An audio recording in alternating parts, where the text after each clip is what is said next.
بالله من الشيطان الرجيم. بسم الله الرحمن الرحيم. السلام عليكم ورحمة الله وبركاته. إن الحمد لله نحمده ونستعينه ونستغفره ونعوذ بالله من شرور أنفسنا ومن سيئات أعمالنا. من يهده الله فلا مضل له ومن يضلل فلا هادي له. أشهد أن لا إله إلا الله وحده لا شريك له وأشهد أن محمدا عبده ورسوله. يا أيها الذين آمنوا اتقوا الله حق تقاته ولا تموتن إلا وأنتم مسلمون. يا أيها الناس اتقوا ربكم الذي خلقكم من نفس واحدة وخلق منها زوجها وبث منهما رجالا كثيرا ونساء واتقوا الله الذي تساءلون به والأرحام إن الله كان عليكم رقيبا.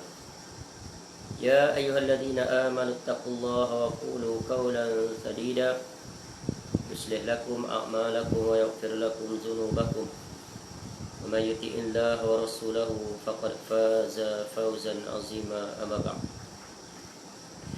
فإن أصدق الحديث كتاب الله خير الهدي هدي محمد صلى الله عليه وسلم وشر الأمور محدثاتها وكل محدثة بدعة وكل بدعة ضلالة وكل ضلالة في النار.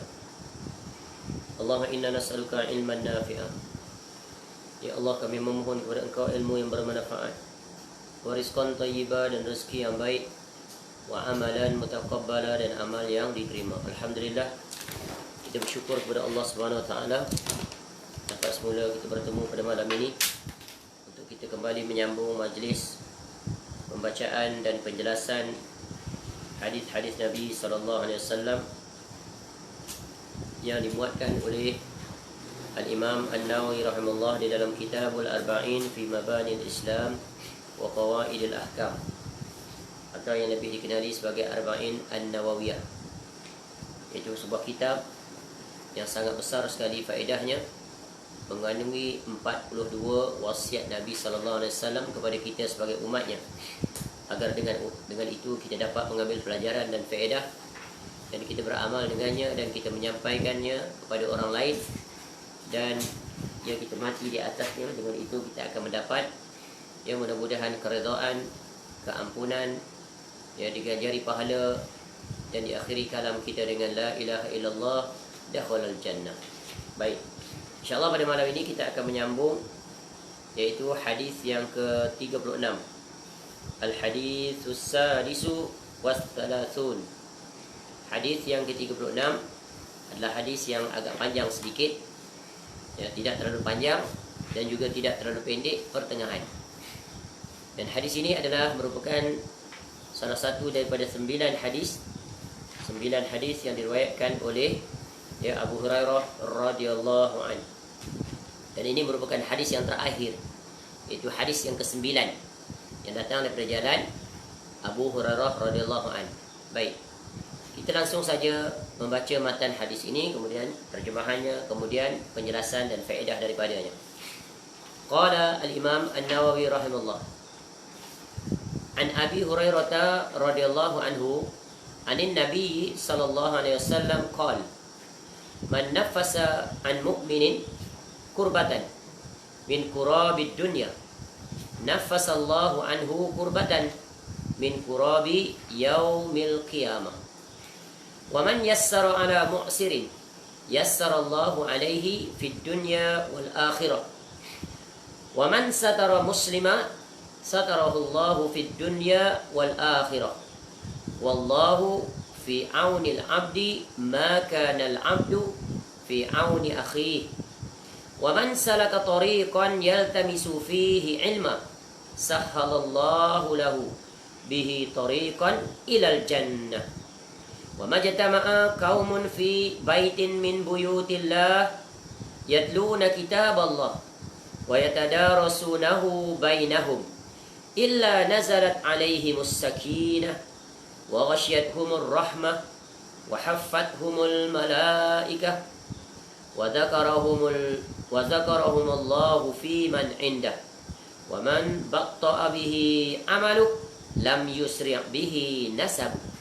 Dari Abu Hurairah radhiyallahu an, semoga Allah meridainya, Nabi sallallahu alaihi wasallam bersabda, barang siapa yang melapangkan satu kesusahan, ya, barang siapa yang melapangkan satu kesusahan dunia dari seorang mukmin, maka Allah Ta'ala akan melapangkan darinya satu kesusahan di negeri akhirat,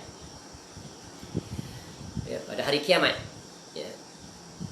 Barang siapa yang memudahkan urusan orang yang berada di dalam kesulitan, maka Allah akan memudahkan baginya, ya, yakni dari kesulitan di dunia dan di akhirat. Barang siapa menutupi aib seorang muslim, maka Allah Ta'ala akan menutupi aibnya di dunia dan di akhirat. Allah Ta'ala sentiasa menolong seorang hamba selagi mana hamba tersebut menolong saudaranya. Barang siapa yang menempuh jalan untuk menuntut ilmu, maka Allah akan memudahkan baginya jalan menuju ke syurga.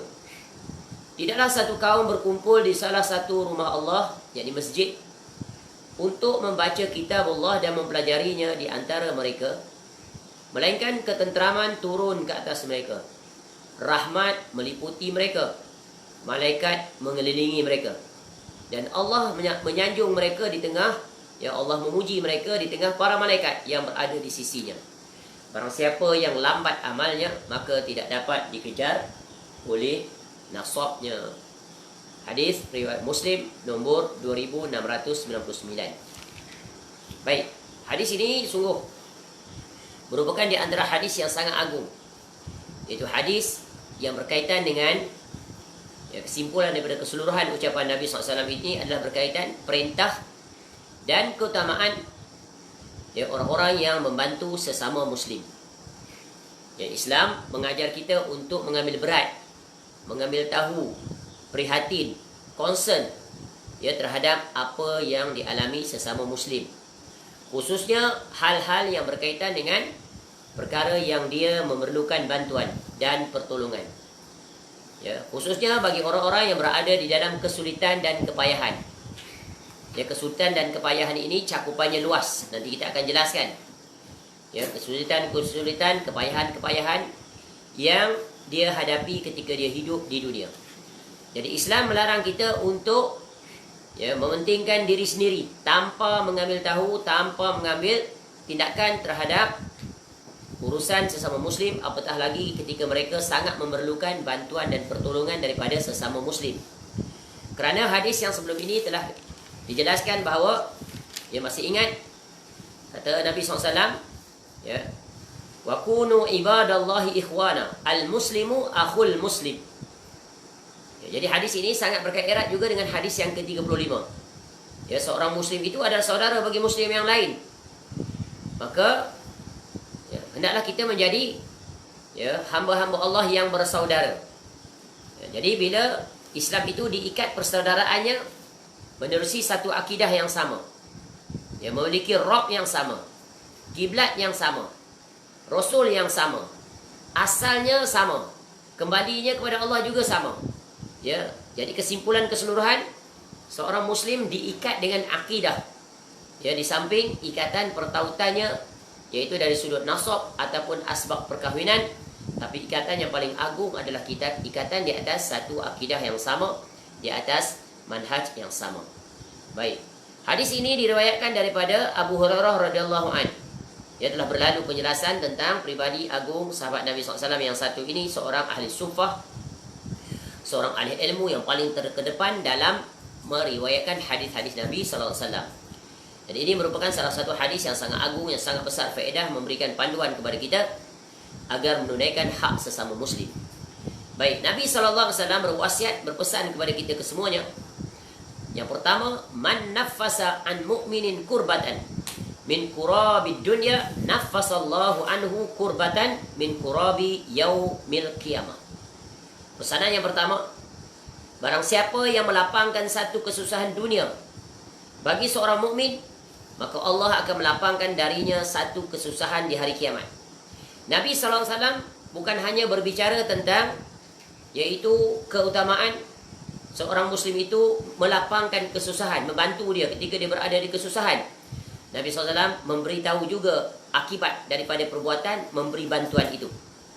Iaitu nanti di negeri akhirat, dia akan diselamatkan, dilapangkan daripada kesusahan di negeri akhirat.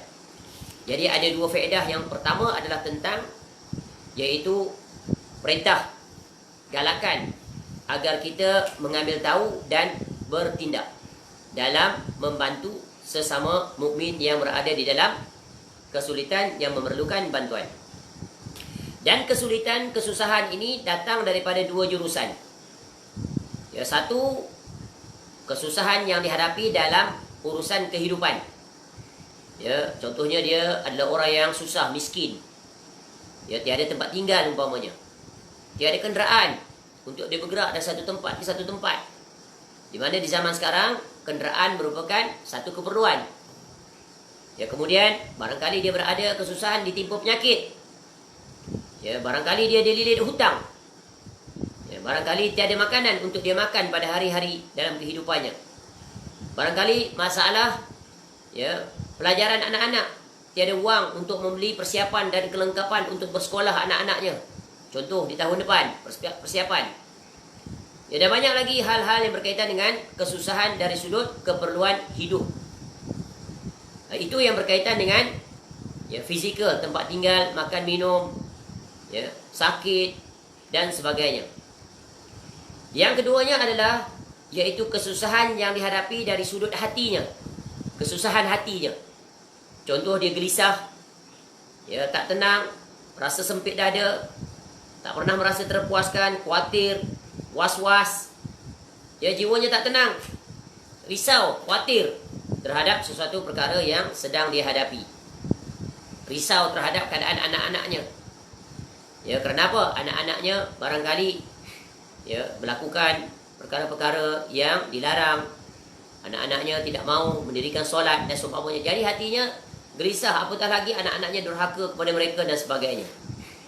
Jadi begitu juga jurusan yang ketiga, susah. Susah apa? Susah contoh orang nak meninggalkan maksiat. Dia berusaha untuk menjadi baik. Ya, daripada asal dia ahli maksiat, kemudian dia ingin bertaubat, tapi susah, sulit. Maka di sinilah datangnya, iaitu orang yang akan membantunya. Ya, sebab itu, ya, membantu ini bukan hanya dari sudut kebendaan, bukan. Ya, jadi membantu ini mengangkat kesulitan luas cakupannya sesuai dengan keadaan orang yang sedang kita hadapi, yang menghadapi kesusahan.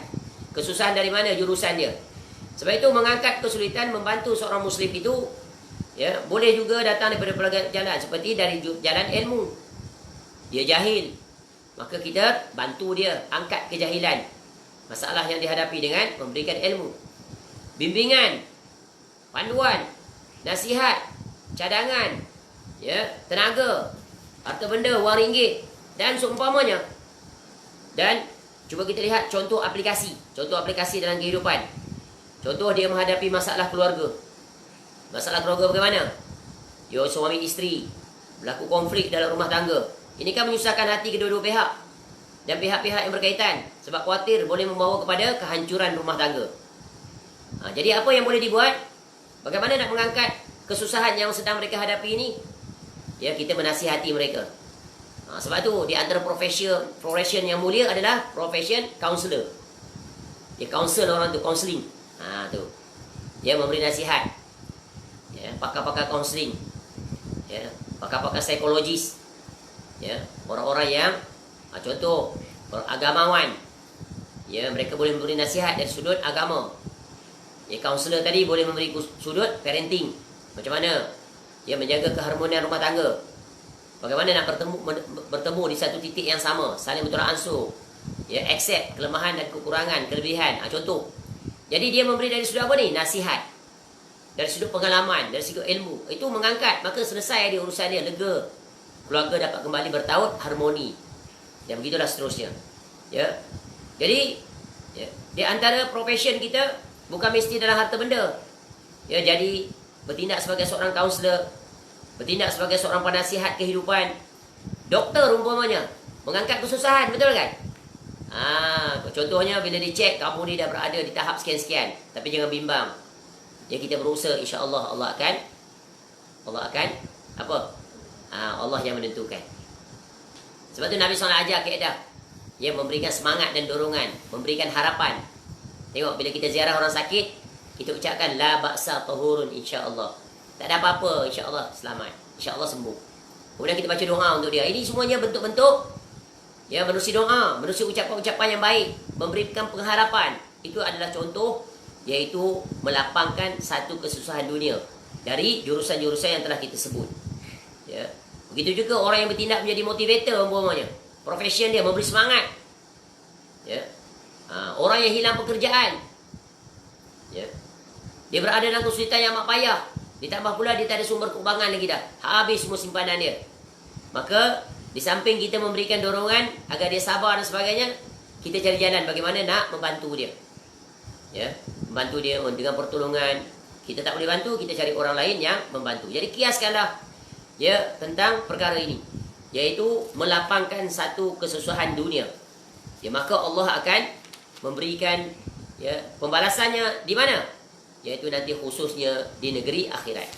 Ya, di negeri akhirat nanti, maka Allah akan angkat kesusahan di negeri kiamat. Dan kita tahu, ya, hari kiamat adalah hari yang sangat menakutkan. Hari yang paling mengerikan. Ya, bermula daripada kiamat besar, kemudian, ya, dibangkitkan, ya, berhimpun di padang mahsyar. Ya, padang mahsyar yang telah digambarkan bagaimana, ya, kesusahan dan kesulitan yang amat sangat, paling dahsyat, tak pernah ya dialami. Ya, sehingga kita dibangkitkan dalam keadaan yang sangat menakutkan, dalam keadaan yang paling hina. Ya, tusyaruna hufatan uratan ghurlan. Bangkit dalam keadaan telanjang. Ya, tidak berpakaian, berkaki ayam dan tidak berkhitan. Kemudian, ya, matahari didekatkan sejarak satu batu. Panas, berpeluh.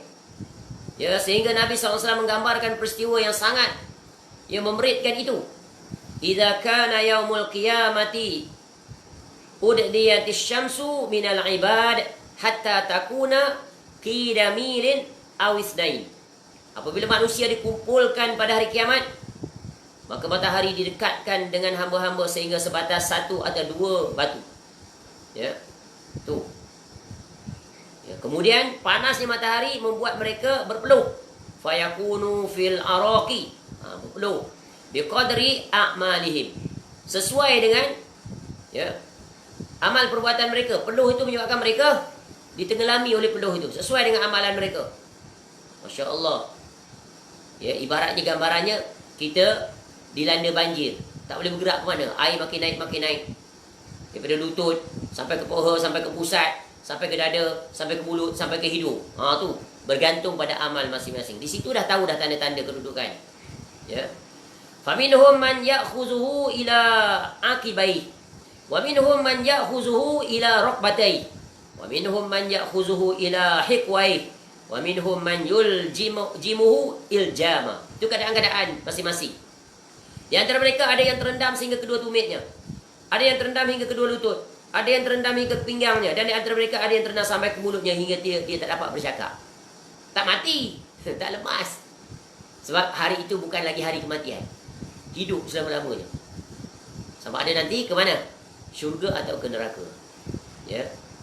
Jadi keringat manusia, peluh manusia pada hari itu akan mengalir, ya, di bumi sampai, ya, sejarak, ya, 70 depa atau hasta dengan ketinggian mencapai mulut mereka atau telinga mereka. Dalam hadis yang lain. Ya. Jadi manusia ketika itu sungguh berada dalam keadaan yang sangat sulit. Ya, yauma yaqumun nasu lirabbil alamin. Hari ketika mana manusia berdiri. Ya, panas yang teramat. Satu hari di situ bukan sama dengan satu hari di dunia. Satu hari sama dengan 50,000 tahun. Lama tak? Lama. Ya, dengan kita berbuat kebaikan di dunia, Allah angkat kesulitan itu. Padan tak pembalasan Allah ni? Tak padan kan ikut hukum akal. Betapa luasnya anugerah Allah kepada orang yang membantu orang lain dalam kesusahan. Jadi jangan take for granted. Sebab apa? Kita berbuat mengangkat kesulitan dalam pelbagai bentuk tadi. Nanti di negeri akhirat Allah selamatkan kita.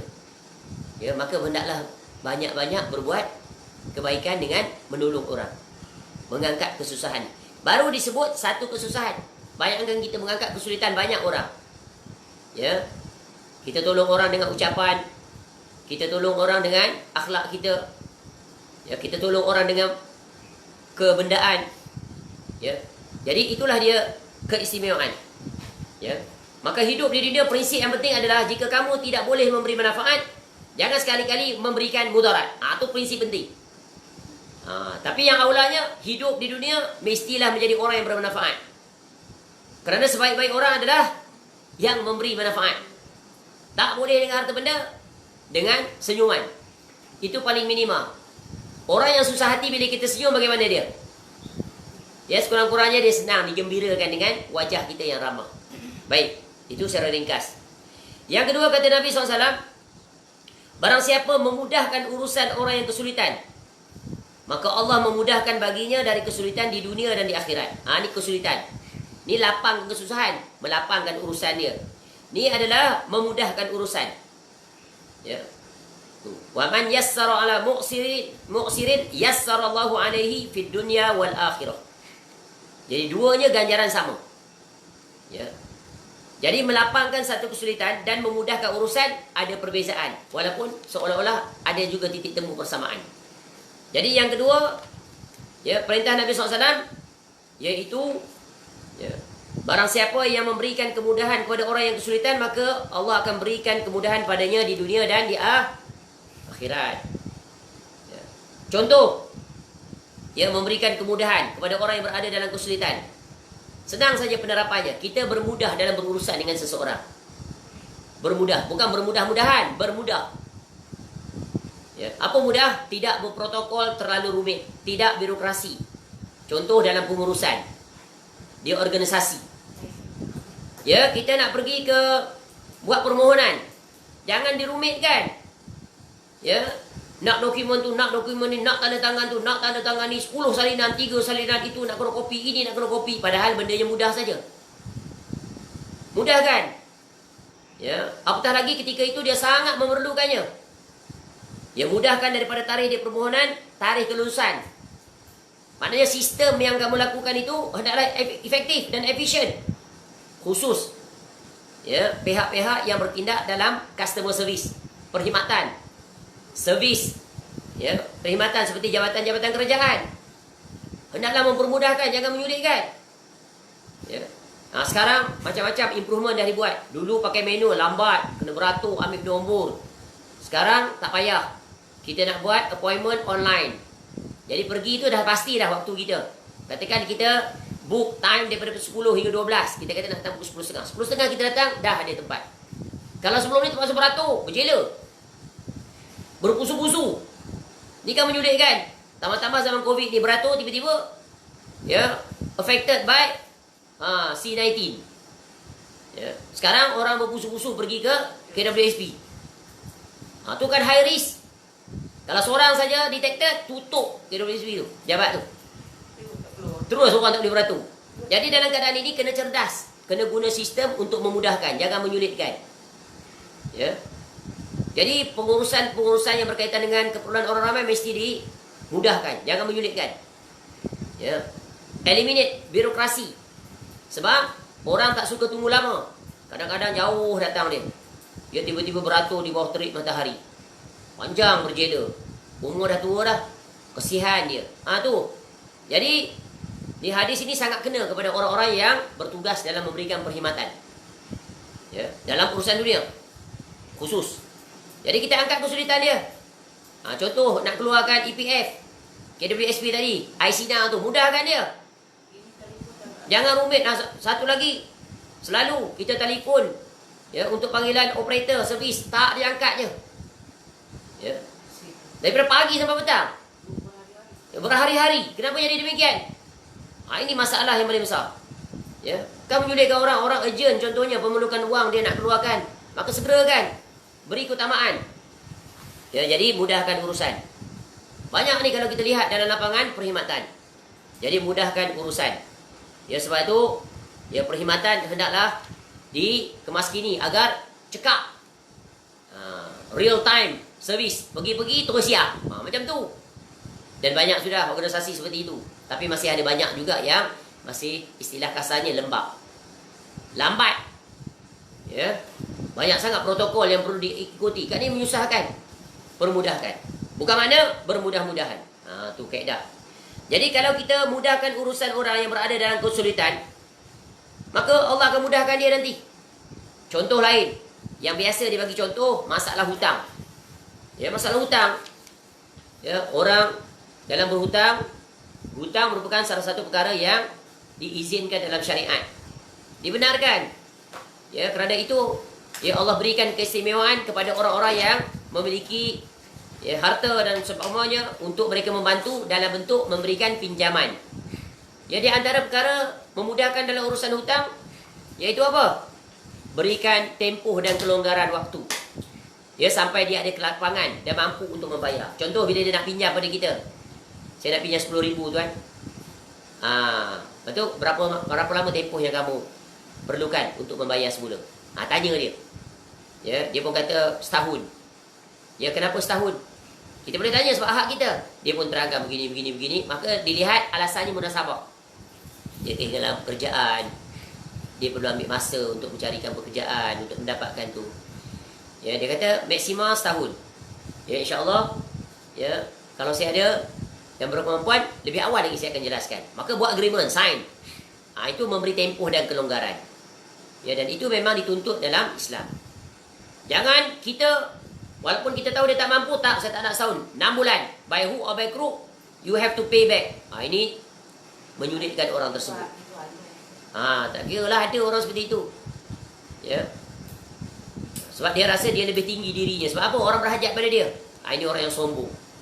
Padahal dia pinjam 10,000 tu tak luar pun apa yang ada di dalam simpanan dia. Barangkali dalam simpanan dia ada 100,000. Ya, dia tak pernah keluar pun duit tu. Bertambah lagi ada. Dividen dan sebagainya. Sebab apa? Dia dah ada pekerjaan, ada perniagaan dan sebagainya. Ya.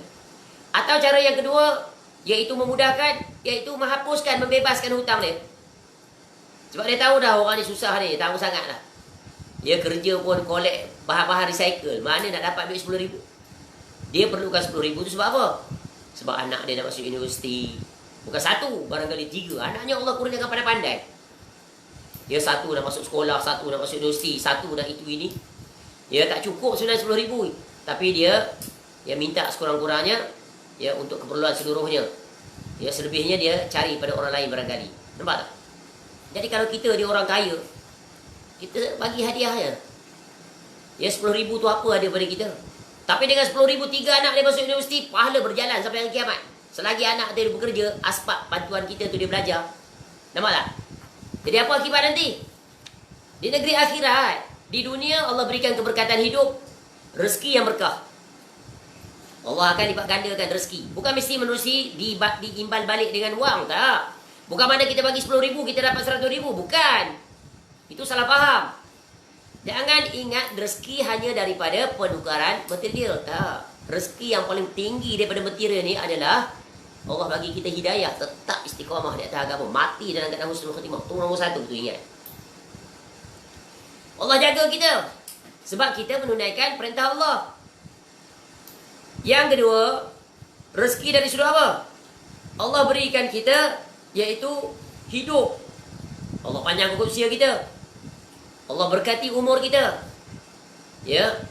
Dan berbagai lagi nikmat-nikmat yang Allah berikan yang kita tak terhitung, tak padan dengan kita memberikan dia, iaitu melansaikan 10,000 tadi. Tak padan. Cuba lihat, apa saja yang Allah balas pada kita semua tak padan dengan apa yang kita buat. Ibarat mencelup air di dalam laut.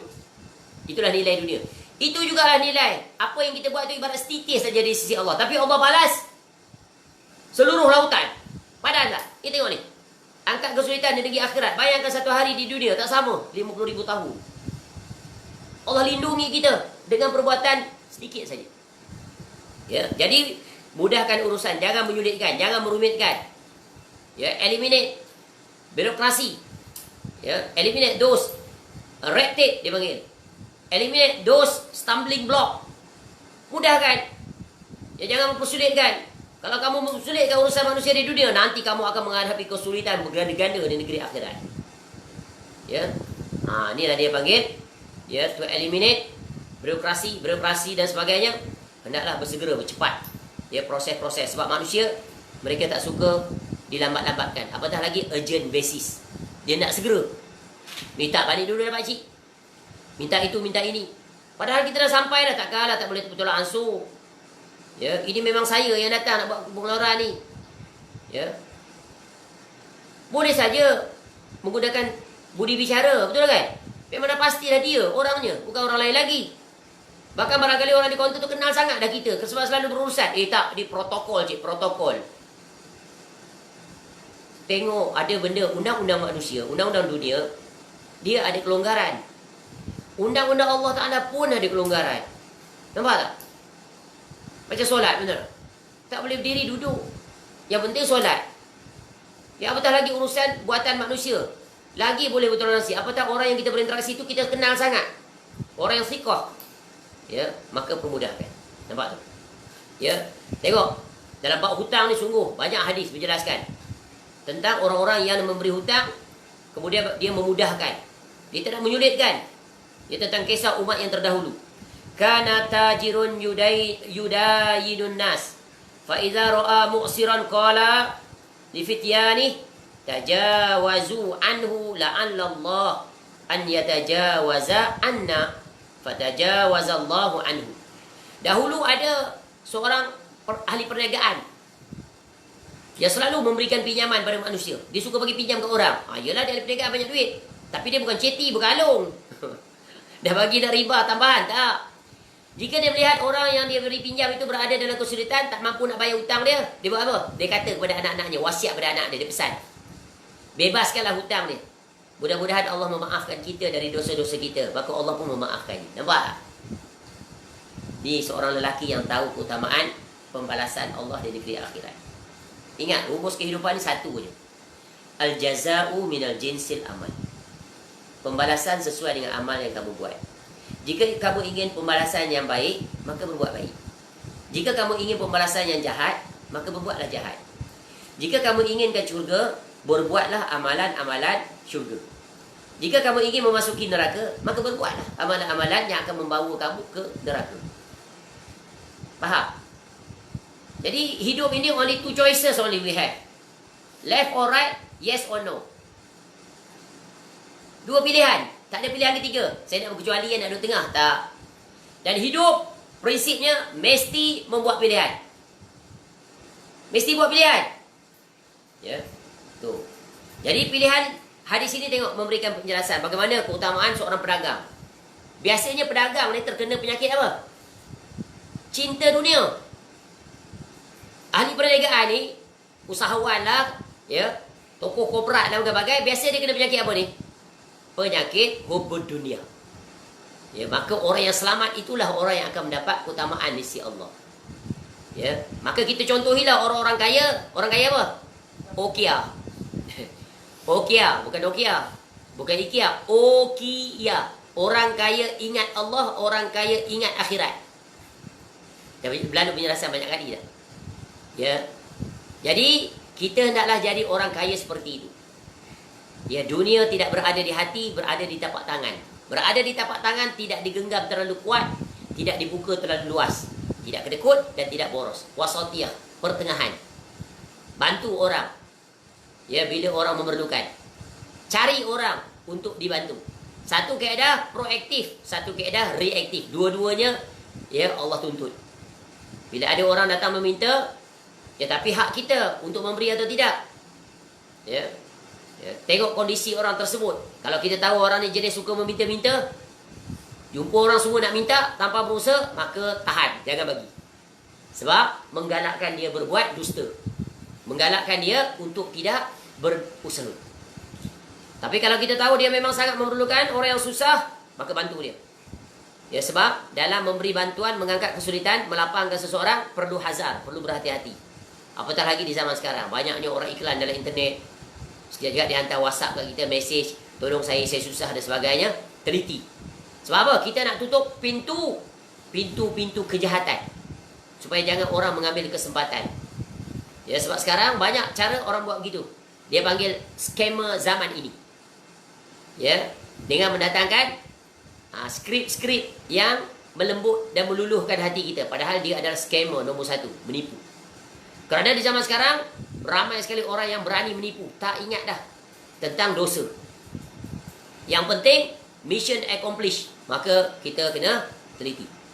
Ya, tapi kalau memang genuine, ori, betul dia memerlukan, maka bantulah dia. Ya, angkat kesulitannya. Ya, dan orang yang berhutang, mesti ada niat nak bayar. Wajib. Jangan lupakan hutang kamu itu. Ya, kamu senang, rumah makin besar. Yang memberi pinjaman pada kamu itu masih lagi rumah sewa.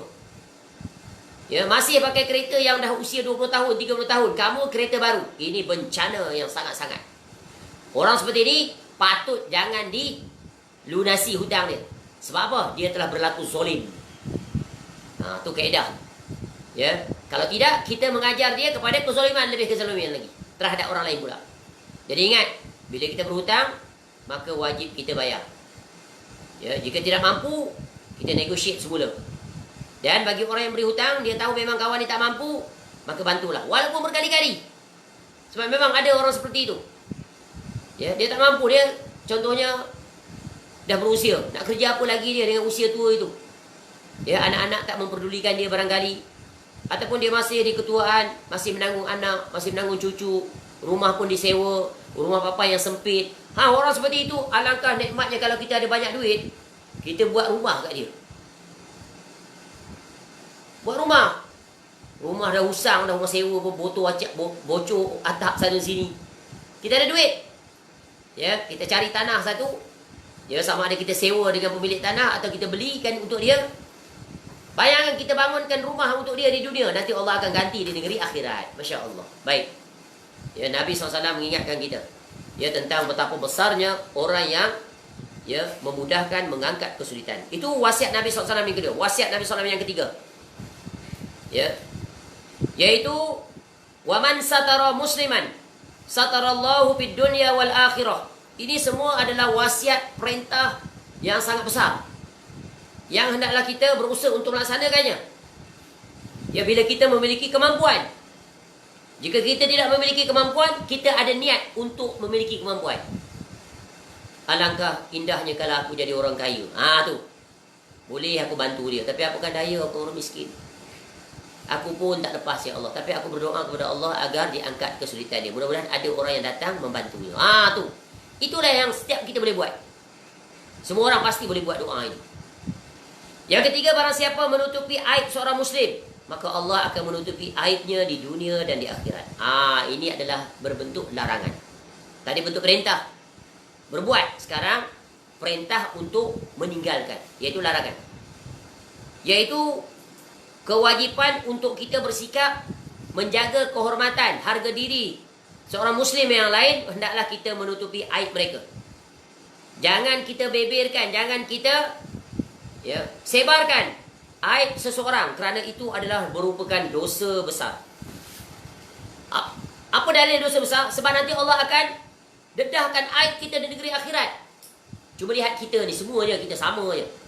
Semua manusia ni umum sama. Cuba lihat. Orang kita ni dikenali di sisi orang baik. Ya, orang sebut ustaz, Masya Allah baik. Orang sebut dia ahli masjid, baik. Ya, dia orang yang berbudi pekerti mulia, baik. Ya, dia sering menderma, sering membantu, baik. Orang sebut dia orang yang baik, orang yang soleh. Ya. Orang ramai melihat dari segi zahiriah. Maka Allah menjadikan kita ni nampak baik di sisi orang. Sebab apa? Bukan disebabkan kebaikan kita semata-mata, tak. Disebabkan Allah tutup aib kita yang manusia tak tahu.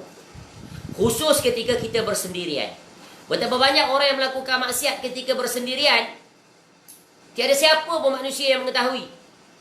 Atas suami dia tak tahu, isteri dia tak tahu, anak dia tak tahu. Tapi Allah dia maha mengetahui. Allah tutup aib kita kesemuanya itu. Bayangkan kalau Allah buka aib kita di dunia. Malu tak? Malu. Rupa-rupanya ustaz, tapi terkenal dengan, rupanya terkenal kaki perempuan. Tu dia. Berdating-dating dengan perempuan di belakang orang. Tak tahu rupanya dia suka. Dia mengganggu wanita. Bahkan sampai tahap yang dilarang oleh Allah. Berlaku tadi? Banyak. Sebab tu dia, setiap orang diuji dengan cara yang berbeza. Dia berchatting-chatting dengan wanita. Padahal dia tu ustaz, dah ada isteri dah. Orang tak tahu tu perbuatan dia. Antara dia dengan orang tersebut saja yang tahu. Ya. Jadi Allah tutup maksiatnya. Ya, Allah zahirkan kebaikannya. Jadi dipandang orang, baik dia, Masya Allah. Tapi di sisi Allah, Allah mengetahui.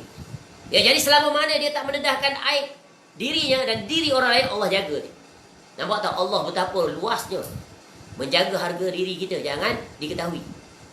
Kalaulah diketahui, Masya Allah, hidup ni tak ada tempat lah kita nak menyembunyikan diri kita. Malu yang amat sangat. Jatuh harga diri, jatuh credibility. Betul kan? Bila sekali maksiat kita diketahui oleh orang, hilang kepercayaan, hilang sikah. Walaupun apa yang kita sebut selama ni baik semuanya, bagus. Mengajak manusia kepada Allah, dia mengajak berbuat taat, rajin bersedekah, tiba-tiba dia kebalikan daripada itu. Wal-iyazubillah. Jadi jangan sekali-kali kita mendedahkan aib seseorang. Dilarang. Kecuali dalam beberapa keadaan saja. Itu dibenarkan. Ya, aib seorang contohnya apa? Kita tahu kalau kita tak terangkan aib dia, orang akan terjatuh kepada kejahatan dia. Ketika itu kena jelaskan. Ya.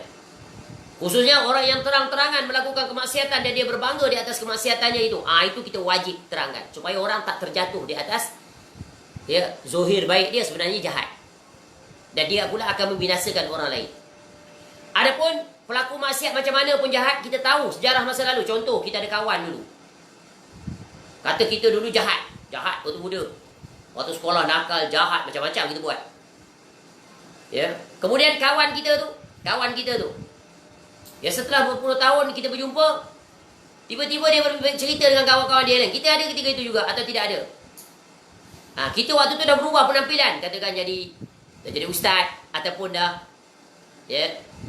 dah ikut sunnah, pergi masjid, surau, tak cakap dah lara macam dulu-dulu. Kawan kita pula kata, Mat, luar biasa kau. Dah jadi ahli masjid. Kau tak ingat ke kita dulu zaman muda-muda? Engkau yang paling jahat sekali. Apa yang kau tak buat dulu? Macam-macam kau buat. Dia sebut satu-satu. Haram hukumnya, berdosa besar. Tak boleh kita ungkit. Contoh, kita duduk sama-sama dengan kawan-kawan atau ahli keluarga kita, tengok-tengok dia muncul dalam TV. Contoh, rumah kita ada TV lah. Contoh, tak ada TV rumah. Dia aku kenal ni. Yang mesti tengok ni, kawan abang ni. Masya Allah, dia sekarang dah jadi orang begini Hebat, dah jadi ustaz. Dah mengisi slot. Tak sangka, tahu tak dia dulu waktu rekod waktu muda tu, abang kenal sangat dia ni. Di kaki judi nombor 1 di kampung dulu. Kaki belaga ayam, kuat ni dia. Dia dah ketua di kampung. Ketua penjuri juga dia nombor 1. Itu haram hukum dia. Mendedahkan aib. Dilarang. Jadi jangan sekali-kali kita menceritakan aib sesiapa sahaja. Tutup serapat-rapatnya. Kalau nak mendedahkan aib untuk pengajaran boleh. Jangan sebut pelaku dia. Jangan sebut namanya. Boleh sebut si B. Nama sebenarnya bukan B, tapi nak sebut untuk pengajaran. Itu boleh. Tapi kalau sebut spesifik, tak boleh. Kecuali, kita sebut tadi kecuali, kalau untuk mengelakkan manusia daripada terjatuh pada kejahatannya. Contoh, kita tahu ni gangster nombor 1. Gangster di kampung ni, dia nombor 1. Dia suka peras ugut orang.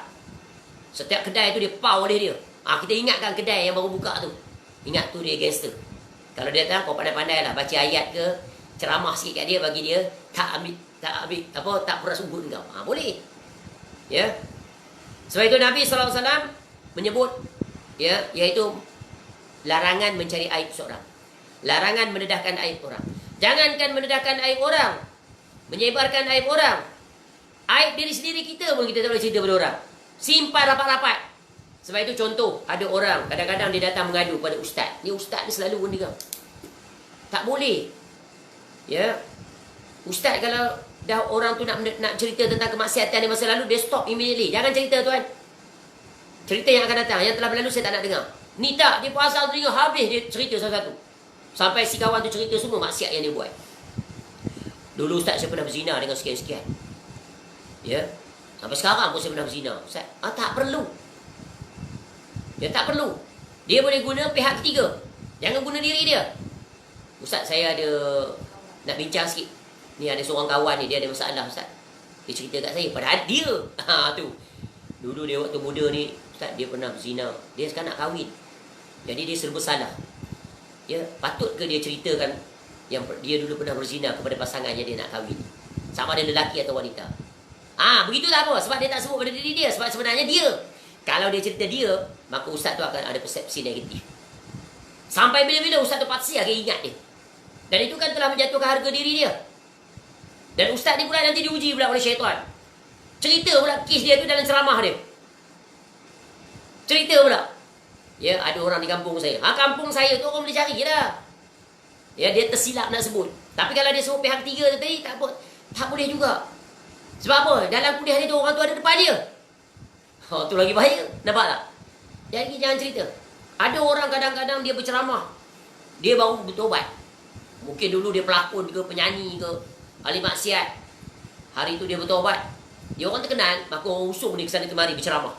Lalu dalam ceramah ucapan sulung dia apa? Tuan-tuan, saya alhamdulillah lah. Saya telah bertaubat dulu, saya ahli maksiat tuan-tuan. Apa yang saya tak pernah buat? Dia sebutlah. Mencuri, menipu orang, membunuh, berzina, semua saya pernah buat. Ini dosa besar. Orang seperti itu bukan berceramah. Kamu pergi menuntut ilmu. Dia bencana di zaman sekarang. Orang yang bertaubat jadi pelakon. Orang yang bertaubat jadi penyanyi. Orang yang bertaubat jadi daripada pak lawak. Orang yang bertaubat daripada gangster dan sebagainya. Diusung ke sana semari untuk berceramah, berkuliah. Apa yang dia boleh bagi? Sebab itu Pak Kaedah mengatakan, kalau seorang tidak memiliki sesuatu, apa yang dia boleh berikan? Kewajipan kamu adalah bertaubat, pergi menuntut ilmu, bukan pergi mengajar, bukan pergi bagi motivasi, bukan, tak pernah dibuat. Tapi di zaman sekarang sungguh bencana. Orang-orang seperti itu diusung ke sana semari untuk menyampaikan ceramah.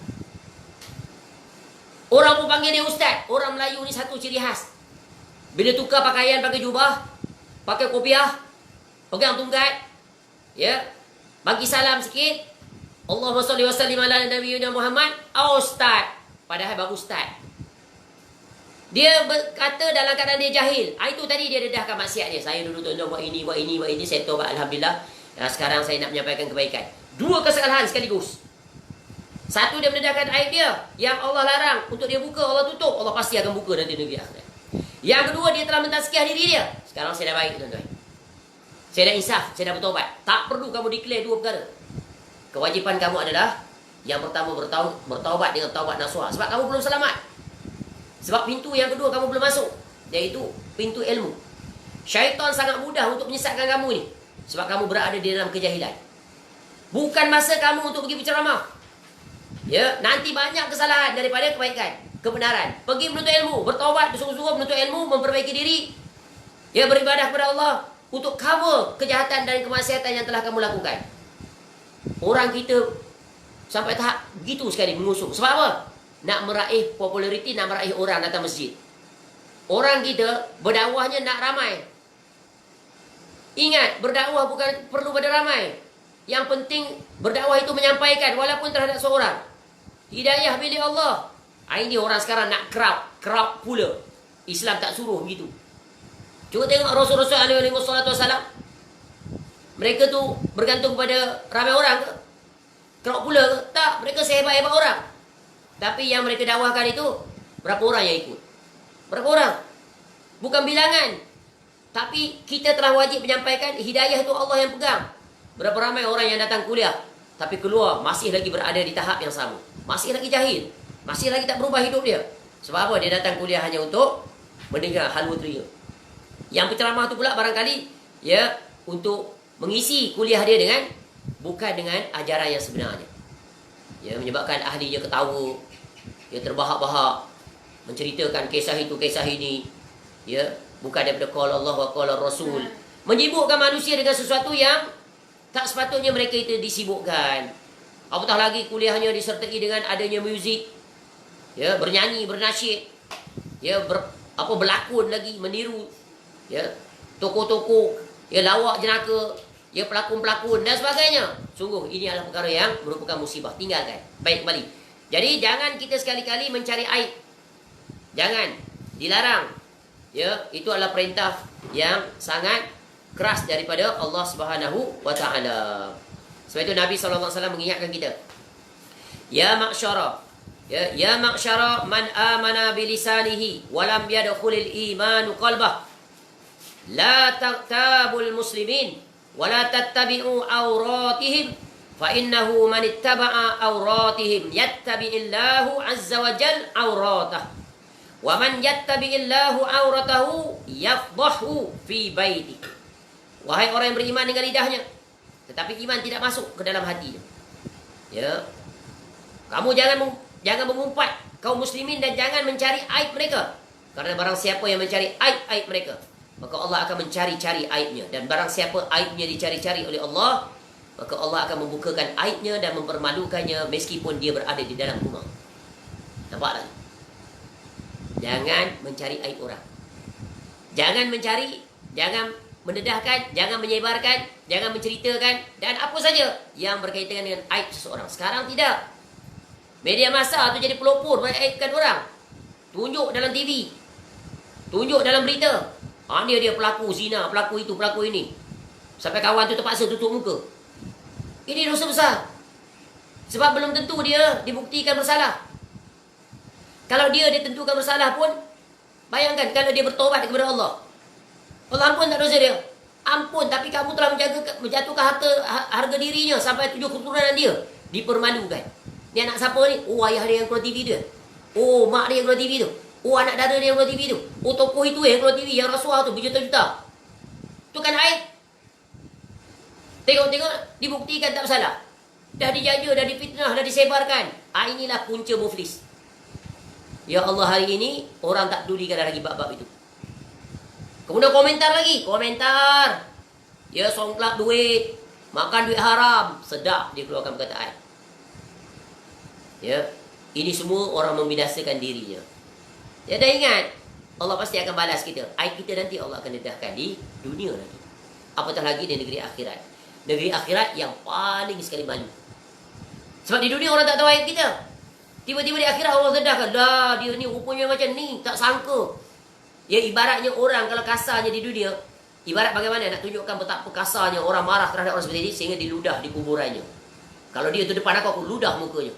Tak sama dengan berbicara dengan perbuatan. Wal-iyazubillah. Nampak alim, warak, soleh, soleha. Rupanya lebih jahat daripada syaitan. Itu bahasa kasar nak sebut. Sebab apa? Jahat. Ya, suka menebarkan aib, menjatuhkan harga diri. Ya, ini kejahatan yang sangat besar. Sebab itu Nabi SAW ingatkan, setelah perintah untuk berbuat, tegahan yang mula-mula sekali apa? Iaitu barang siapa menutupi aib seorang muslim, maka Allah akan menutupi aibnya di dunia dan di akhirat. Kemudian Nabi SAW menyambung, ya, wallahu fi aunil abdi maka al abdu fi auni akhi. Allah sentiasa menolong seorang hamba selama hamba tersebut menolong saudaranya. Jadi nak mendapatkan pertolongan Allah, tolonglah sesama muslim. Bukan mesti muslim saja, kita boleh tolong orang kafir. Atas dasar apa? Kemanusiaan. Mereka orang kafir. Barangkali dengan asbab pertolongan kita, dia masuk Islam, dapat hidayah. Atas sifat kemanusiaan. Sebab itu Islam atur hubungan kita dengan sesama muslim dan bukan muslim. Dia duduk di bawah pemerintahan Islam, dia dapat hak yang sama. Dari sudut keperluan dunia dia. Dari sudut agama, dia tak dapat hak sama. Apa hak sama? Dia boleh untuk mengamalkan di kalangan dia. Dia tak boleh sebarkan kepada orang Islam. Sebab apa? Islam agama yang hak, agama yang benar.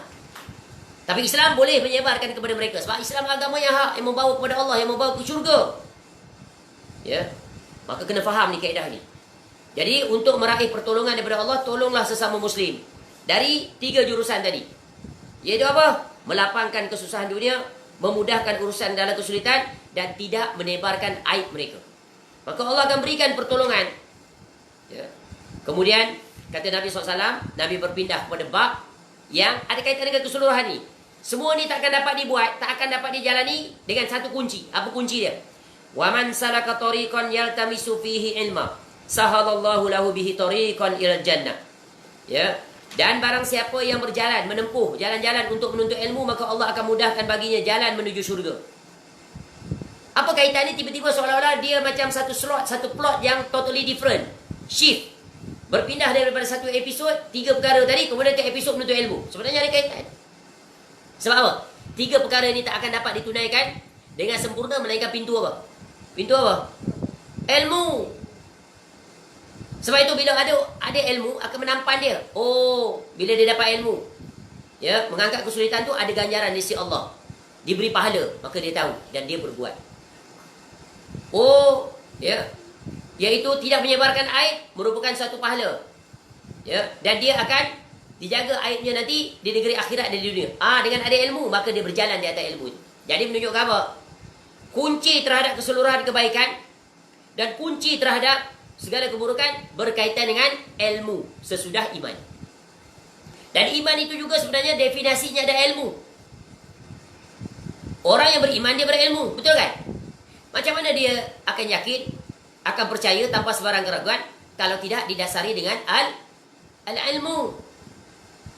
Sebab itu para rasul-rasul alaihi wassalatu wassalam semua datang membawa apa? Bawa ilmu. Dan mewarisi kepada umatnya ilmu. Tidak ada yang lain yang diwariskan oleh para rasul-rasul alaihi wassalatu wassalam. Sebab itu dalam hadis disebutkan, ya, innal anbiya'a lam yuwarrisu dinaran wala dirhaman. Ya, wala dirhaman. Sesungguhnya para nabi itu, para anbiya, rasul-rasul alaihi wassalatu wassalam tidak pernah mewariskan dinar, ya, maupun dirham. Tak pernah. Para rasul itu ajak kita kaya sekaya-kayanya. Tinggalkan harta banyak-banyak, rebut dunia. Tak. Ya. Dan kehidupan para rasul itu, ya, di antaranya mencontohkan hidup zuhud seperti Nabi SAW. Dan Nabi SAW ketika wafat tidak meninggalkan apa-apa, melainkan beberapa perkara saja, pakaian dan sebagainya. Ya. Akan tetapi, ya, wa innama warrasul ilma faman akhazahu akhaza bihatti wafir. Ya, bihazzi wafir. Barang siapa, tapi mereka mewariskan ilmu, barang siapa yang mengambilnya, ia telah mendapat bahagia yang sangat banyak. Ya, jadi ilmu itu adalah warisan yang agung daripada para rasul-rasul alaihi wassalatu wassalam. Sebab itulah Islam menuntut kita untuk menuntut ilmu.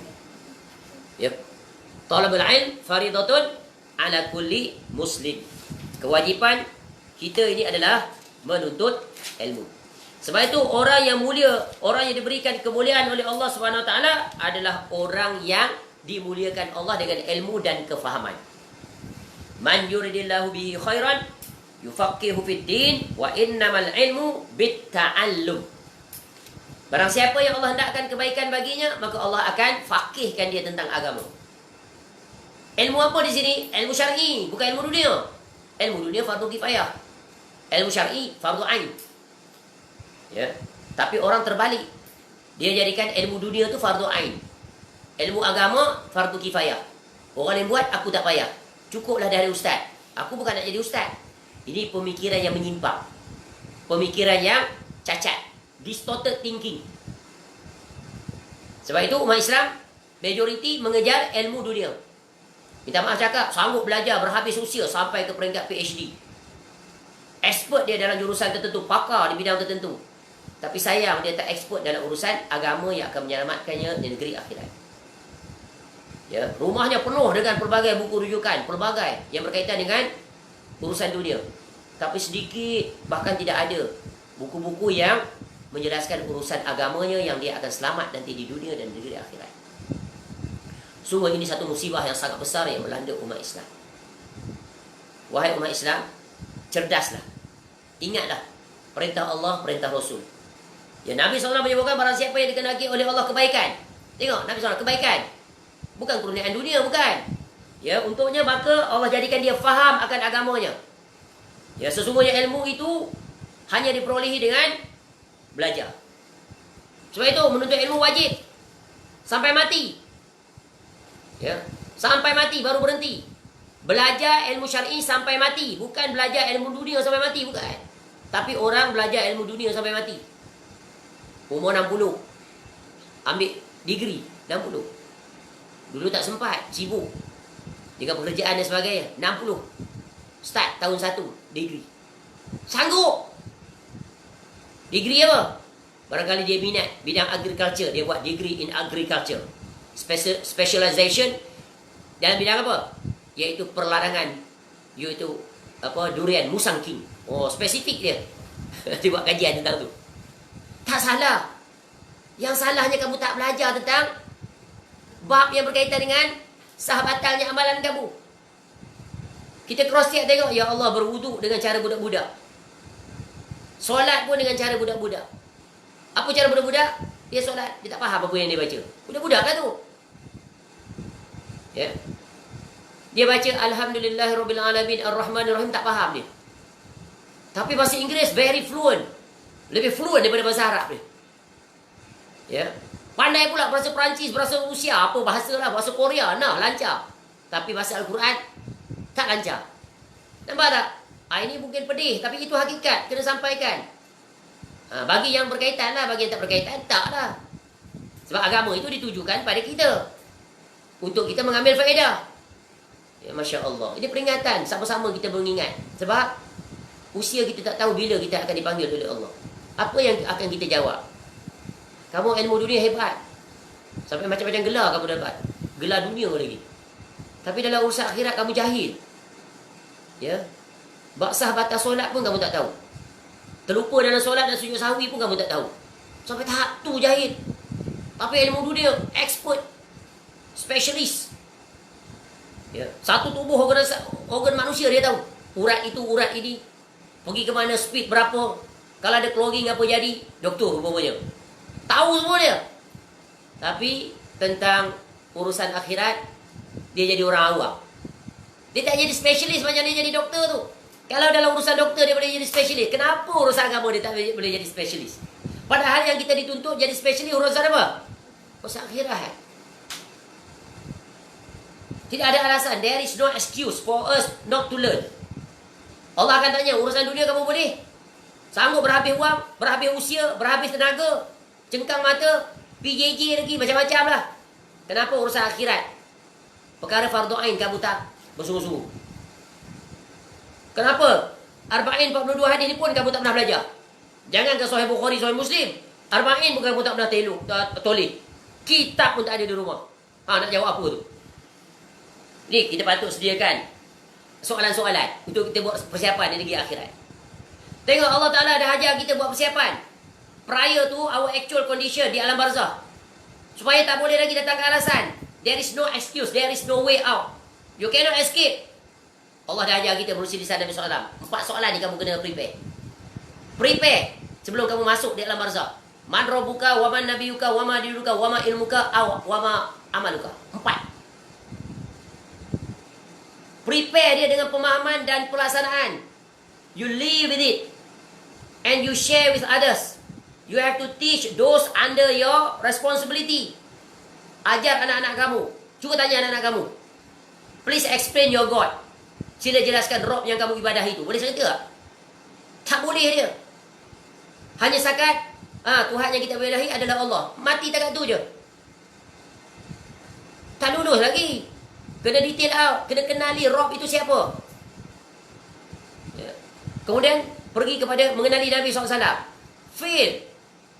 Ramai orang Islam kena tanya tentang please explain your Prophet Muhammad SAW. In brief. Brief baru. Tapi dia punya pokok-pokok dia, skeleton dia. Detail datang kemudian, itu bonus. Right from beginning until end. Beginning, middle, end. Cukup. Kita tanya awal. Explain tentang Nabi SAW, conditionnya sebelum dilahirkan. Ketika dilahirkan. Kemudian dalam pertengahan, coba cerita transition period. Between, before, during and after hijrah. Itu kan garisan perengah. Ketika wafat Nabi SAW, bagaimana kondisi Nabi SAW ketika wafat? Nabi SAW berada di mana? Siapa yang bersamanya? Siapa yang memandikan jenazah Nabi SAW? Nabi SAW wafat pada hari apa? Dikubumikan pada hari apa? Siapa yang mengimami solat tarawih? Solat jenazah Nabi SAW. Banyak field. Tapi kalau explain, please explain theory of gravity, which initiate by Newton principle. Explain dia. Very detail. Sebab dia expert bidang tu. Kita ni dunia expert, apa saja kita expert tak salah. Tapi kita mesti expert hal yang berkaitan dengan kewajipan seorang Muslim. Wajib. Sebab itu Imam Ahmad bin Hanbal rahimahullah teladan yang sangat agung. Ditegur kepadanya. Dia imam nombor 1 di zamannya. Di bumi Baghdad. Dia pergi mana-mana pun dia bawa pen, bawa buku, bawa tinta. Ya. Lalu orang tegur, wahai imam, kamu ni pergi mana-mana pun bawa pen, bawa tinta, bawa pena. Ya, maknanya apa? Dia belajar. Buat catatan. Padahal dia imam, tok guru. Maha guru lah istilahnya. Ma'al mahbarah ilal makbarah. Dia kata apa? Bersama tenter sehinggalah ke alam kubur. Baru aku berhenti. Jadi tugas kita menuntut ilmu sampai mati. Cuba lihat, ketika kita nak mati, apa yang orang buat pada kita? Kita nazak, orang buat apa pada kita? Orang mengajar kita, betul kan? Lakinu mautakum la ilaha illallah. Dia ucap kalimah ni. Dia kan ilmu ni. Nak tutup hayat tu, dia ajar kalimah ni. La ilaha illallah. Supaya kamu dapat ucapkan, mati dalam keadaan husnul khatimah, dakhal jannah. Akhir kalam itu, siapa mati dalam kalam itu, maka tanda-tanda husnul khatimah. Nanti di alam barzah, dia boleh menjawab lagi soalan tu balik. Soalan tu juga yang akan ditanya. La ilaha illallah, man rabbuka? Muhammad Rasulullah wa man nabiyuka? Faham? Ya, kemudian kemuncak Islam. Ya, agama kamu ni Islam ke di dunia? Tapi kalau nama saja Islam tak praktik, macam mana nak jawab? Ya, pembohong. Ya, hanya mengaku-ngaku tapi tak dibuktikan dengan amal. Masya Allah. Sebab itu nak menjelaskan tentang menuntut ilmu ni luas sekali cakupannya. Wahai orang-orang yang disibukkan dengan urusan dunia, segera insaf. Segera kembali ke meja kuliah. Belajar. Ya, dalam satu hari pun tak banyak yang kita ambil masa. Katakan kita konsisten, kita allocate masa kita, itu pun terlalu sedikit. Tak padan dengan usia kita habis untuk belajar di urusan dunia. Sejam saja, average. Between Maghrib and Isya. Betul kan? Belajar. Dan orang yang belajar, makin lama makin dia dekat dengan Allah. Makin cinta untuk berbuat kebaikan. Makin dapat dia menahan terhadap godaan dunia. Dan akhirnya Allah berikan dia sifat zuhud dan qanaah. Nikmat inilah syurga yang paling agung bagi seorang insan di dunia, iaitu dia memiliki sifat qanaah. Ya. Syurga seorang manusia itu di mana? Di hatinya. Tapi bila manusia itu hubbu dunia, maka dia akan tersibukkan, jiwanya gelisah, ya, hatinya sakit, tak pernah terpuaskan. Ya. Hatinya sentiasa terikat dengan dunia. Ya, Covid ni ada nampak, bilalah nak selesai. Nak selesai apa? Untuk dia segera mengejar dunia. Padahal apa yang ada pada dia pun, ya, tak terhabiskan. Dah tercukupkan, bahkan terlebihkan. Ya. Dia tak nampak bila yang dia minta angkat Covid tu, mula-mula dia kata apa? Segera aku nak ke masjid. Segera aku nak mendengar majlis ilmu. Segera aku nak menyampaikan ilmu. Segera aku nak pergi menuntut ilmu. Sepatutnya itu. Dunia nombor 2. Baik. Ya, kemudian Nabi SAW menyambung lagi. Ya. Iaitu wa majtama'a qaumun fi baitin min buyutillah yatluna kitab Allah wa yatadarasunahu bainahum illa nazalat alaihimus sakinah wa ghasyiyatuhumur rahmah wa haffathumul malaikah wa dzakarahumullahu fi man indah. Tengok, terlalu terperincinya bab ni, penekanan terhadap menuntut ilmu yang berkaitan dengan apa? Kitabullah. Ya. Nabi SAW sebut setelah menuntut ilmu tadi, orang yang berjalan untuk ilmu, dia berjalan ke syurga. Kalau dia mati ketika itu, maka syurga untuk dia. Ya. Kemudian Nabi SAW menjelaskan, tidaklah satu kaum berkumpul di salah satu rumah Allah, yakni masjid, untuk membaca kitab Allah dan mengajarinya, mempelajarinya. Di antara mereka akan dapat apa? Ni tengok. Nabi SAW beri keutamaan orang yang meluangkan masa dia menuntut ilmu. Dan ilmu apa yang paling mulia? Ilmu apa yang paling mulia? Ilmu yang paling mulia, iaitu ilmu mempelajari Al-Quran. Mempelajari isi kandung Al-Quranul Karim, maka dia adalah ilmu yang paling agung. Ya. Sebab itu Imam Syafi'i rahimahullah dalam syair kata apa? Semua ilmu itu, ya, melalaikan, menyibukkan. Ya. Kullul ilmu siwa, tak ingat apa dia punya syair tu. Semua ilmu adalah melalaikan, menyibukkan, kecuali Al-Quran dan As-Sunnah. Jadi ilmu yang paling utama yang wajib kita pelajari adalah apa? Iaitu ilmu yang berkaitan dengan Al-Quran. Sebab Al-Quran sumber seluruh ilmu. Ya. Dan tempat yang terbaik untuk menuntut ilmu di mana? Iaitu di masjid. Kenapa di masjid? Kerana masjid memiliki keutamaan. Betul kan? Nabi SAW kan mengajar para sahabatnya di masjid. Bukan hanya di masjid, di luar pun dia mengajar. Tapi banyak masa di mana? Di masjid. Kenapa keutamaan disebut di sini? Dua keutamaan. Satu, mempelajari kitab Allah, Al-Quran. Yang kedua, di tempat masjid. Masjid banyak keutamaan. Kita keluar rumah daripada rumah, nak pergi masjid, setiap langkah itu dihapuskan dosa, ditambahkan pahala. Masuk masjid, kita, ya, baca doa, niat iktikaf, solat tahiyatul masjid. Ya. Banyak pahala ni, tak terhitung. Macam-macam pahala lagi. Doa keluar rumah tadi. Ya, langkah kaki keluar rumah. Ya. Kemudian kita duduk dalam masjid, dengar majlis ilmu, iaitu membaca kitab Allah, mempelajari dia. Maknanya kita buat halaqah. Contoh kuliah maghrib tu. Ni dah dia kuliah maghrib. Sebab apa? Dalam kuliah maghrib kita baca apa? Berceramah. Dan berceramah mesti disandari, disulami, didatangkan qala Allah. Contoh kita mengajar hadis Nabi SAW. Bukan hadis Nabi SAW saja yang kita sampaikan, betul kan? Kita sampaikan apa? Firman Allah Ta'ala.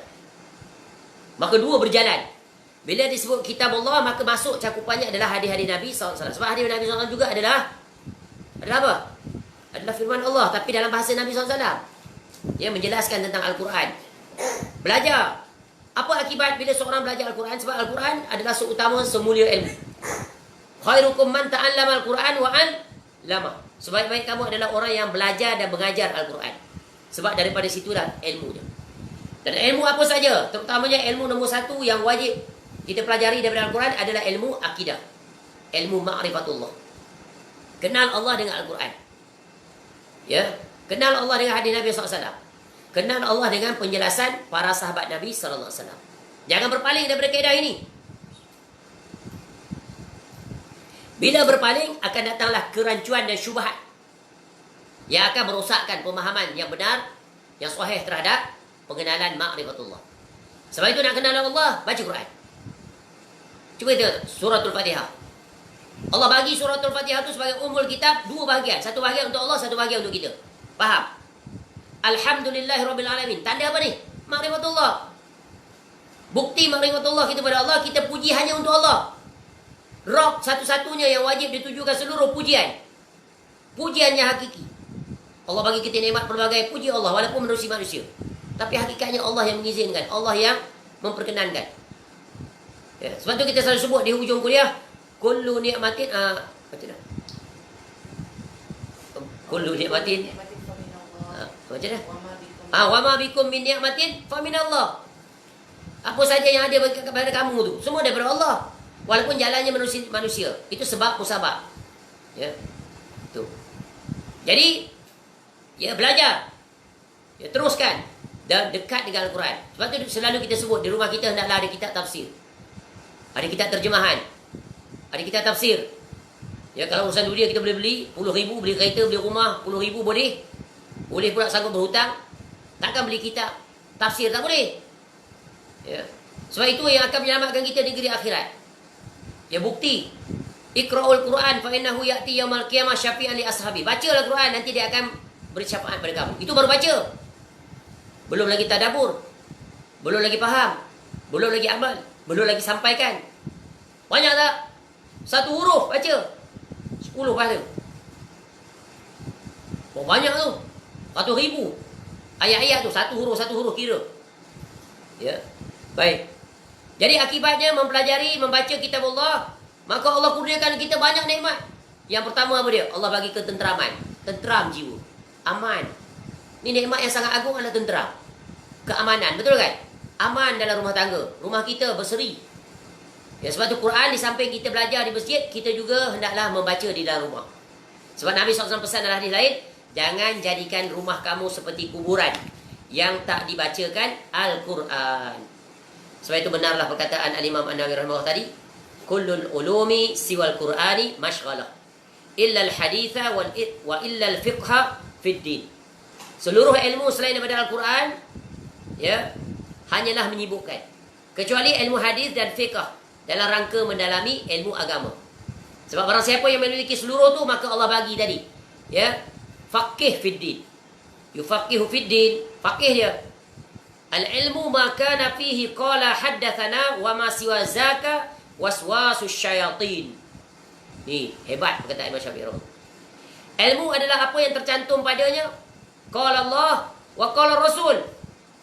Ya. Tu, iaitu firman Allah dan sabda Nabi SAW. Adapun selain itu hanyalah was-was bisikan syaitan. Maka jangan ambil ilmu selain daripada itu. Kalau kita kata kasar pula nanti, ilmu kalam, membandingkan manusia daripada Quran dan hadis dalam mengenali Allah. Maka tengok Imam Syafi'i sendiri pun menyebut demikian. Bahkan Imam Syafi'i sangat memusuhi ilmu kalam. Orang yang sibuk ilmu kalam ni disebat ni. Naik ke atas unta, pusing unta, dipukul dia. Diisytiharkan, dia lah orang belajar ilmu kalam. Kalau ada kesempatan nanti kita baca pendapat 4 imam mazhab terhadap ilmu kalam yang memalingkan daripada berinteraksi dengan Al-Quran dan hadis ya untuk mengenali Allah dengan cara yang benar dan tepat, jelas. Kemudian Yang kedua, rahmat meliputi mereka. Ya, rahmat Allah. Di dunia ni berapa rahmat yang Allah turunkan? 99 Allah simpan. Satu pun dah tak terhitung nikmat. Bayangkan nanti 99. Ya, yang akan kita raih di negeri akhirat. Maka rahmat Allah sangat besar. Ya, inna rahmatallahi qaribum minal muhsinin. Sesungguhnya rahmat Allah sangat dekat pada orang yang berbuat kebaikan. Ya, surah Al-A'raf ayat 55. Jadi, kalau kita nak dapat rahmat Allah, maka kita tunaikan hak Allah. Tunaikan hak Rasul. Ya, hidup ini kita perlukan sangat rahmat daripada Allah. Sebab itu ketika kita memulakan satu pekerjaan, kita mula dengan apa? Bertawasul dengan Bismillahirrahmanirrahim. Ar-Rahman Ar-Rahim, rahmat Allah. Mengharapkan rahmat daripada Allah. Ya, di dunia dan di negeri akhirat. Kemudian faedah yang ketiga, Allah bagi apa? Malaikat mengelilingi mereka. Di antara tugas malaikat adalah pergi mencari majlis-majlis ilmu. Memayunginya. Di masjid ke di rumah sekarang ni. Ada malaikat sedang memayungi. Dan orang yang sedang menuntut ilmu pun malaikat payung dia. Malaikat payung buat apa? Memayungi dengan apa? Dengan apa malaikat payung kita? Bukan. Dengan sayap-sayapnya. Dalam Quran disebut ada 2 sayap, 3 sayap, 4 sayap. Yang paling banyak sayap siapa yang pernah kita dengar? Malaikat Jibril AS. Berapa banyak sayap dia? 600 sayap. Ya, bukan saja setakat sayap. Para sahabat Nabi SAW beri kemuliaan. Malaikat Jibril AS duduk dalam majlis mereka. Duduk di hadis yang kedua. Betul kan? Duduk bertemu lutut. Para sahabat tengok. Itu malaikat. Masya Allah. Beruntung tak Umar radhiyallahu anhu yang meriwayatkan hadis ini? Dia yang melihatnya. Ya, wajah seperti Dihyah Al-Kalbi radhiyallahu anhu. Dan Nabi SAW melihat malaikat dalam rupa yang asli Jibril AS 2 kali. Melihat sayapnya yang sangat indah, tak tergambarkan 600 sayap menitis daripadanya. Ya, warna-warna permata dan sebagainya. Masya Allah. Itu baru lihat malaikat indah. Belum melihat pemilik malaikat. Pemilik manusia. Masya Allah. Dan itulah yang kita harapkan, nikmat teragung di dalam syurga, dapat melihat wajah Allah secara langsung. Baik. Dan yang terakhir, Allah menyanjung mereka di tengah para malaikat. Allah puji ahli ilmu, orang yang menuntut ilmu. Nampak tak? Kita dapat pujian daripada Allah, satu kenikmatan. Pujian manusia tergantung. Kadang dia puji itu bersebab. Kadang dia puji tak ikhlas. Pujian manusia tak kekal, tak hakiki. Tapi pujian daripada Allah, tanda Allah redha. Bila Allah redha, maka apa yang dilakukan hambanya mendapat manfaat nanti di negeri akhirat. Dan yang terakhir, Nabi SAW kunci, tutup hadis ini ya, dengan satu peringatan yang sangat penting. Waman batta'a bihi amaluhu lam yusri' bihi nasabu. Ya. Barang siapa yang lambat amalnya, maka tidak dapat dikejar oleh nasabnya. Apa dia ni kunci dia? Tu satu nanti. Sebelum tu, mana nak kunci, nak kait dengan apa yang Nabi SAW sebut tadi, perintah dan larangan. Barang siapa yang lambat amal, maknanya tak berbuat amal, rugi tak dia? Rugi. Padahal Nabi SAW ada perintah tadi, amal-amal itu kalau kamu buat, ya, kamu tinggalkan yang dilarang tadi, dan kamu berbuat apa yang diperintahkan, sungguh kamu beruntung. Ya. Dan amal di sini disebut kekunci dia, diikat, dikait dia. Kait dia dengan apa? Ya, amalan dan keturunan. Sebab ada nanti di kalangan manusia, mereka ikatkan amal mereka dengan keturunan. Khususnya, ya, mereka keturunan Nabi SAW. Mereka keturunan Tok Guru. Ya, keturunan Kiai. Keturunan Habib. Keturunan Ustaz. Keturunan Imam Bilal. Ya, dengan itu mereka menganggap mereka selamat. Tak akan sekali-kali. Walaupun mereka keturunan Nabi SAW, keturunan itu tak akan dapat menyelamatkan mereka di negeri akhirat. Sebab iman tak boleh diwarisi. Amal tak boleh diwarisi. Iman tak boleh dipinjam, disandarkan. Tak boleh ditumpang kepada orang lain.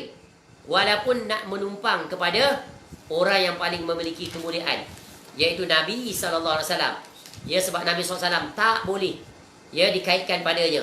Nanti contoh macam ni. Ya, katakan Fatimah radhiyallahu anha nak bergantung kepada Nabi, amalan Nabi SAW sebagai seorang Rasul. Ya, tak akan. Sebab setiap orang bertanggungjawab terhadap diri masing-masing. Jadi hadis ini memberikan satu kaedah yang sangat agung. Apa dia? Iaitu perkaitan di antara amalan dan keturunan. Amalan tiada kaitan ya, dan kena berkena dengan keturunan. Keturunan tak akan dapat membantu seorang di negeri akhirat. Dan setiap orang dinilai dan dihitung oleh Allah Ta'ala dengan keadaan masing-masing. Ya, tengok Nabi SAW sendiri mengingatkan perkara ini. Ya, apa kata Nabi SAW? Ya ma'syara Quraisy, ishtaru anfusakum, la ughni ankum minallahi syai'a. Wahai kaum Quraisy, belilah diri-diri kamu sebab aku tidak dapat memberi kalian manfaat di hadapan Allah sedikit pun. Tu bangsa Quraisy, bangsa Nabi SAW. Kaum Bani Abdul Manaf, ya, Abdul Muttalib tu dekat leluhur Nabi SAW. Ya Bani Abdul Manaf. Tengok Nabi SAW sebut, la ughni ankum minallahi syai'a. Ini satu penegasan, satu pengikraran, satu peringatan penting. The most important message to those who are very close to Rasulullah SAW. Ingat ni, as a reminder. Wahai Bani Abdul Manaf, aku tidak dapat memberi kamu manfaat di hadapan Allah sedikit pun. Ya Abbas bin Abdul Muttalib. Ini siapa ni? Bapa saudaranya yang Islam. Dua bapa saudara Nabi SAW. Hamzah radhiyallahu an dan Abbas radhiyallahu an. Aku tidak dapat memberi kamu manfaat apa pun di hadapan Allah. Kemudian lagi Nabi SAW sebut, la ughni anka minallahi syai'a. Ya Safiyatu ammata Rasulillah sallallahu alaihi wasallam, la ughni anki minallahi syai'a. Ya wahai Safiyah, ya bibi apa? Saudara. Ya Rasulullah, aku tidak dapat memberikan kamu manfaat apa pun di hadapan Allah. Dan penegasan Nabi SAW kemuncak untuk memukul orang di zaman sekarang yang mengaku dan mengaitkan dirinya dengan Nabi SAW, membangga-banggakan dia. Ini apa kata Nabi SAW? Ya Fatimah binta Muhammadin SAW, salini ma syi'ti min mali, la ughni anki minallahi syai'a. Wahai Fatimah anak Muhammad, mintalah dari hartaku sesukamu. Aku tidak dapat memberi kamu manfaat apa pun bagimu di hadapan Allah. Apa makna ni manfaat ni? Sudah apa ni? Amalan kamu bergantung sendiri. Adapun manfaat Nabi SAW beri syafaat, ada. Itu ittifaq ulama. Nah, ini maksudnya apa? Aman. Aku tak payah beramal, tak apa. Aku keturunan Nabi SAW. Tu dia. Mulia seseorang bukan disebabkan keterkaitan keturunan, kedekatan, tak. Mulia seseorang disebabkan ketakwaan. Inna akramakum indallahi atqakum. Dan orang yang mulia bertambah mulia. Siapa? Dia ada garis keturunan nasab dengan Nabi SAW, Ahlul Bait, dan dia orang yang bertakwa, berjalan di atas aturan, ajaran datuknya Nabi SAW. Dia berpegang teguh dengan tauhid, dia menjauhi kesyirikan, bahkan memeranginya. Dia berpegang teguh dengan sunnah datuknya sallallahu alaihi wasallam, dan dia memerangi bid'ah seperang-peranginya. Ini dia adalah orang yang mencontohi, yang berjalan ittiba di atas datuknya Nabi SAW. Jika dia keturunan Nabi SAW, terbukti memang sahih, tapi dia menyelisihi datuknya dari sudut akidah dan sudut ibadah, maka dia tak akan ada manfaat. Sia-sia dia, bahkan rugi dia. Ya, jadi keturunan tak menjamin menjadi ahli syurga. Yang menjamin adalah amal ibadah. Ya. Kalaulah keturunan menjamin seorang memasuki syurga, sungguh Allah Ta'ala tidak berlaku adil. Maha suci Allah daripada tidak berlaku adil.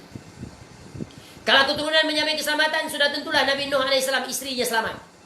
Sudah tentulah anak lelakinya selamat, tapi tidak selamat. Kalaulah keturunan itu memiliki keterkaitan dari segi selamatnya di negeri akhirat, maka pasti selamatlah ayah Ibrahim AS, tapi dia juga tak selamat. Maka pasti selamat jugalah Abu Talib. Ya, di sisi Nabi SAW nanti di negeri akhirat, dia juga tak selamat kerana dia menyelisihi Nabi SAW, tidak beriman. Nampak tak? Jadi ingat kaedah, keturunan tak akan dapat mendahului amal. Maka setiap orang memiliki kewajipan yang sama di dunia. Sebagai hamba Allah, hendaklah mempersiapkan bekal. Dan sebaik-baik bekal, watazawwadu fa inna khairaz zadi taqwa wattaquni ya ulil albab. Dan berbekallah. Sebaik-baik bekal adalah takwa kepada Allah, dan takutlah pada aku, bertakwalah kepada aku. Inilah pesanan dia yang sungguh menakjubkan, yang sangat besar sekali faedah daripada hadis yang sangat agung ini. Sungguh penjelasan yang ringkas ini mudah-mudahan cukup, faham dan memberi manfaat bagi kita kesemuanya. Maka berjalanlah dengan hadis ini. Jika ingin memerlukan perincian terhadap hadis-hadis sebelum ini sampai ke hadis yang 36, maka rujuklah di kitab syarahan Ibnu Rajab Al-Hambali rahimahullah, kitab Jami'ul Ulum wal Hikam. Sungguh besar sekali penjelasan-penjelasan di situ, dan daripada situlah kita mengambil faedah-faedah. Dan begitu juga pengarang Arba'in An-Nawawiyah, pensyarahnya kebanyakannya akan mengambil faedah daripada kitab Jami'ul Ulum wal Hikam. Mudah-mudahan bermanfaat.